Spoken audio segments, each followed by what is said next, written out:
Bonjour à tous, et je suis très heureux de vous retrouver pour une nouvelle vidéo. Et donc aujourd'hui on va évidemment parler de sport et de handball. Plus précisément on va parler du Tekio, donc tournoi qualificatif olympique, et on va parler de cette équipe de France face à la Croatie qui a joué son match hier, donc vendredi 12 à 21h, c'était sur TMC. Donc la vidéo va se passer en deux temps. Je vais d'abord faire un résumé de la première mi-temps, parce que je ne l'ai pas vraiment analyser, on va dire.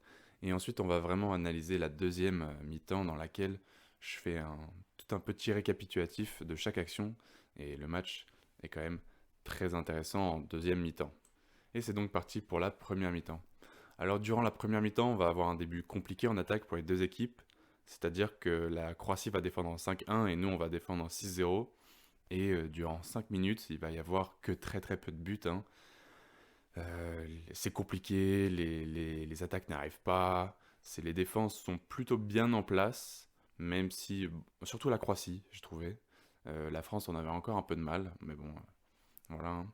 Donc une défense de la Croatie en 5-1 qui a fait beaucoup de mal au début de match à l'équipe de France en attaque. On a eu énormément de mal, enfin, il y a eu plusieurs actions entre Remili et Luka Karabatic, et à chaque fois, ça avait du mal à arriver, la liaison parisienne du demi-centre jusqu'au pivot qui avait du mal à arriver. Une fois, ça arrive dans les jambes, une fois, ça arrive.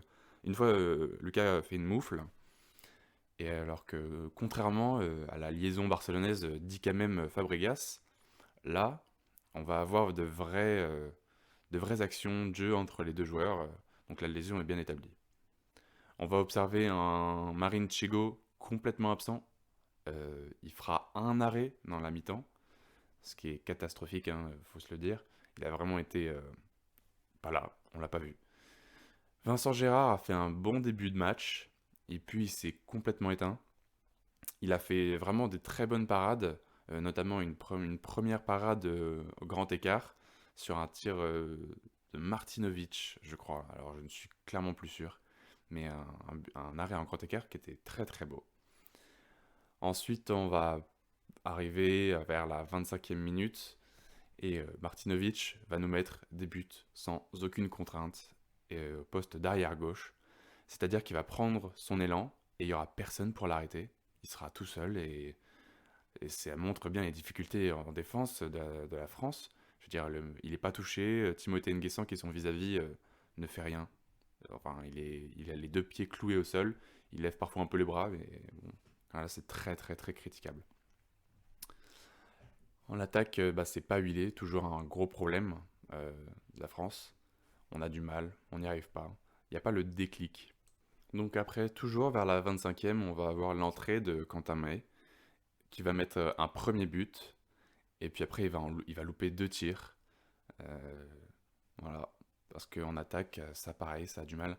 En fait, le problème de l'attaque française, c'est qu'on n'arrive pas à jouer ensemble, et à chaque fois c'est compliqué, et c'est une action personnelle qui permet de sauver l'attaque et de marquer un but. À chaque fois, ça va être une action personnelle, soit de Dikamem, soit de Timothée Nguessan, soit d'un autre joueur.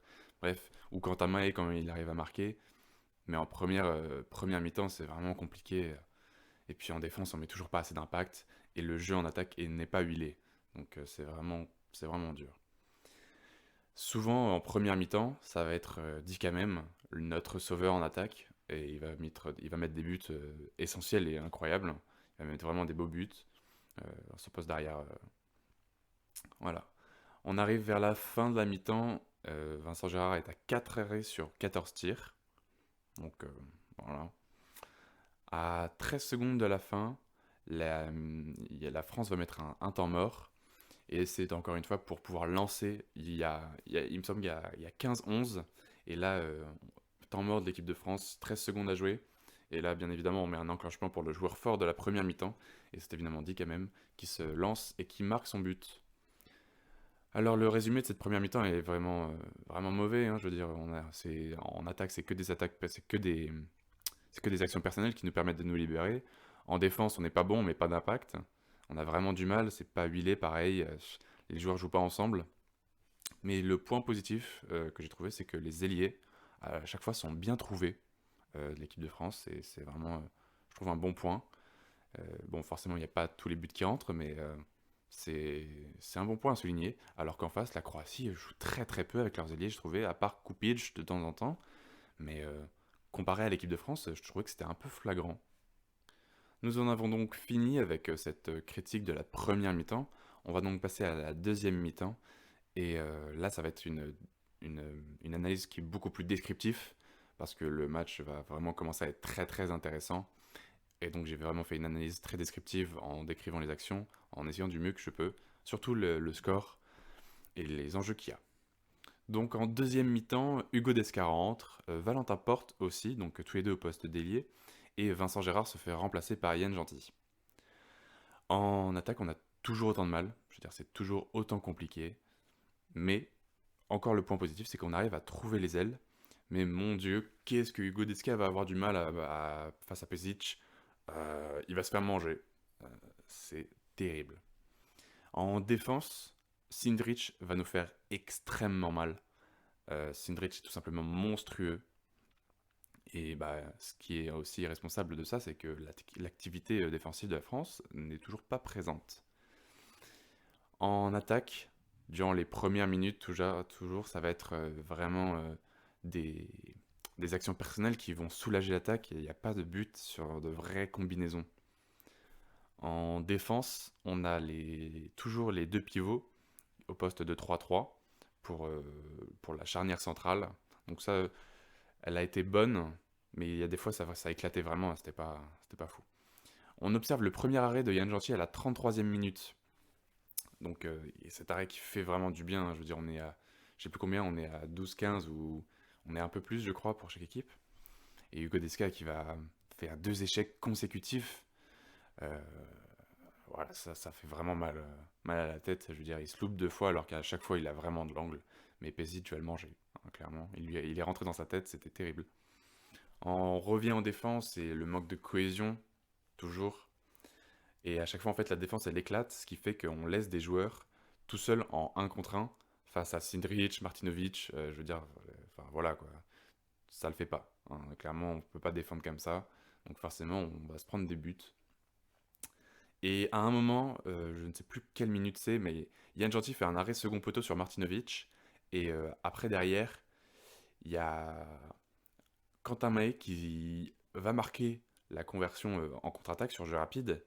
Et là, pour moi, c'est l'élément clé, l'élément charnière de ce match. Et ce tournant, c'est vraiment quand l'arrêt de Yann Gentil et le but de Mahé qui va déclencher ensuite toute la grinta de l'équipe de France et qui va commencer un peu à se réveiller. Bon, bien sûr, après cette action, Djuvnak rappelle que l'équipe croate n'est pas morte et met un énorme tir en dessous de la défense, en pleine lucarne, magnifique, à 9 mètres. Et donc, on va observer que à partir de ce moment-là, la France va être meilleure en transition qu'en première mi-temps. Hugo Desca qui passera toujours à côté de son face à Pesic. Et même si on observe que l'équipe de France s'est réveillée, on sent le manque de Nicolas Karabatic. Et son absence fait vraiment du mal à toute l'équipe, hein. Je veux dire, c'est terrible. Mais bon. Encore toujours en attaque, on a des actions personnelles qui, se, qui permettent à l'équipe de France de marquer, même si les joueurs personnellement vont avoir le bras libéré. Je veux dire, ça joue toujours pas ensemble, mais les joueurs vont réussir à mieux se libérer le bras, ils vont mettre des meilleurs shoots. Action aussi très très importante, c'est en défense. Donc l'équipe de France, elle s'est vraiment réveillée en défense, même si c'est toujours pas très huilé et que c'est toujours des 1 contre 1. Je veux dire, on a des actions personnelles, comme en attaque, j'ai envie de dire. Un vrai parallèle. Et Valentin Porte va faire une interception à la 46e minute. Et Remili va aller tout seul au but. Cependant, il est touché par Martinovic, alors qu'il est tout seul au but. Donc évidemment, 2 minutes penalty. Hugo Desca se présente face à Pesic, et qu'est-ce qui se passe? Et bien évidemment, il se loupe. Nous sommes à ce moment-là à 23-21. Donc autant vous dire que pour revenir à un but, c'était compliqué. À la 49e minute, il y a une balle d'égalisation et que Timothée Nguessan convertit. Il entre en deuxième pivot à gauche, à droite je veux dire, alors qu'il est arrière gauche. Il entre en deuxième pivot à droite Et Quentin Maé lui fait la passe et là il convertit. Et donc on se retrouve à 23-23 à la 49e. Il reste donc 10 minutes et l'équipe de France a complètement changé de visage. L'intensité défensive est vraiment totalement changée. On sent qu'il y a cette envie d'aller gratter les ballons, de vouloir gagner. Alors qu'au début, c'était ça aussi, mais enfin, ça l'était pas en fait. Non, je vais pas mentir, c'était pas. Là, à un moment, Porte se prend en 2 minutes et j'ai eu franchement peur que toute cette énergie se soit complètement cassée à cause de ça. Mais en fait, non, et Yann Genty va être là. Et en infériorité numérique, il va faire l'arrêt qu'il faut après ce 2 minutes de porte. Et ça va en fait, ça va permettre à l'équipe de France de rester dans le match à la égalité. Et c'est vraiment ça aussi. Yann Genty a fait un travail monstrueux. Et à la 51e, il y a la possibilité pour la première fois du match quasiment de passer devant, alors qu'on a été mené durant tout le match. Et évidemment, c'est Dick même qui s'en charge et qui convertit son but. Et ça passe à 24-23 pour la France. Kupic va tout de suite derrière remettre son but, 24-24. Et là, à la 52e, Desca va enfin gagner son duel face à Pesic, son premier duel face à Pesic. Je veux dire en vrai face à face, hein, pas en contre-attaque avec but dans le dos. Ça va être 24-24. 25-24, je veux dire. Penalty à la 53e. Ça commence vraiment à monter. Je veux dire, là, on est dans le money time. Il n'y a vraiment plus beaucoup de temps. Pesic qui fait d'abord une première feinte sur penalty. Donc il y a penalty pour Pesic. Première feinte. C'est Vincent Gérard qui était rentré pour ce penalty là et il les met entre les jambes de Gérard. À ce moment-là, 25-25. Tout de suite derrière, penalty pour la France. Euh, Mahé fait une petite feinte et bam, en pleine lucarne face à Pesic qui s'était complètement fait manger, qui avait pensé que Quentin allait se tirer en bas. Donc il avait totalement baissé les bras et puis Quentin l'a remonté et l'a mis en pleine lucarne. Ensuite, Yann Genty, évidemment, va nous faire un pastis énorme au second poteau, il me semble, si je me souviens bien.